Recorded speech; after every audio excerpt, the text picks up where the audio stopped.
आपके लिए एक बार फिर एक इंटरेस्टिंग टॉपिक लेकर हाजिर हूँ। आज मैं आप लोगों को बताऊंगी क्लोन स्टेप टूल के बारे में। तो आइए बढ़ते हैं अपने लेक्चर की तरफ। तो मैंने ऑलरेडी एक डॉक्यूमेंट क्रिएट कर लिया है और इसमें ऑलरेडी मैंने एक पिक्चर पेस्ट की हुई है। अगर मुझे इमेज का कोई स्पेसिफिक हिस्सा हटाना हो या इसी तरह की कोई दूसरी ऑब्जेक्ट बनानी हो तो मैं क्लोन स्टेप टूल का इस्तेमाल करूँगी। यहाँ लेफ्ट साइड पर आपके पास टूल बार मौजूद है। उस टूल बार में आपके पास ये देखें क्लोन स्टेप का ऑप्शन दिया हुआ है। मैं इस पर क्लिक करूँगी।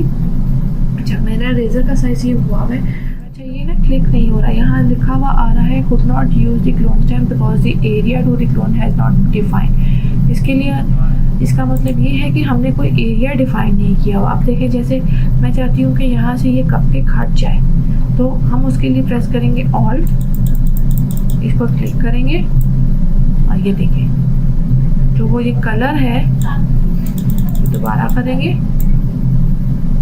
ये देखें इसको दोबारा करेंगे, वो एरिया डिफाइन हो गया है।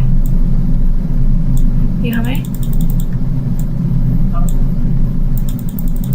सिर्फ एक प्लेन इमेज चाहिए, ठीक है। सिमिलरली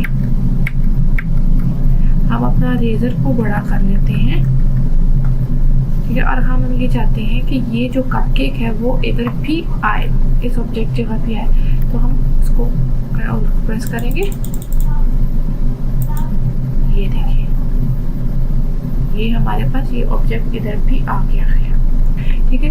अच्छा, बाय डिफॉल्ट अगर आप क्लोन स्टेप लेते हैं तो यहाँ आपके पास एक ऑप्शन नज़र आ रही होगी सैंपल की। ये देखें क्लोन स्टेप लिया हुआ है, यहाँ एक ऑप्शन आ रही है सैंपल की। अच्छा, इसमें ये है कि अगर आपने किसी नई लेयर पर ये करना है तो ये मेरा ये लेयर तो नहीं क्रिएट होगी, ये एक इंडेक्स है। तो नई लेयर पर अगर आप करेंगे तो आप इसको अनलॉक करके यहाँ से न्यू लेयर करेंगे और करंट लेयर पे आप इसको क्लिक करके आप वही ऑब्जेक्ट करंट लेयर पर भी पेस्ट कर सकते हैं। आई होप आपको समझ आ गया हो कि क्लोन स्टेप को हम असल में किस चीज़ के लिए इस्तेमाल करते हैं। तो मुझे दें इजाज़त, मैं एक बार फिर हाजिर होंगी एक इंटरेस्टिंग टॉपिक के साथ। Till then take care of your self. Allah हाफिज़।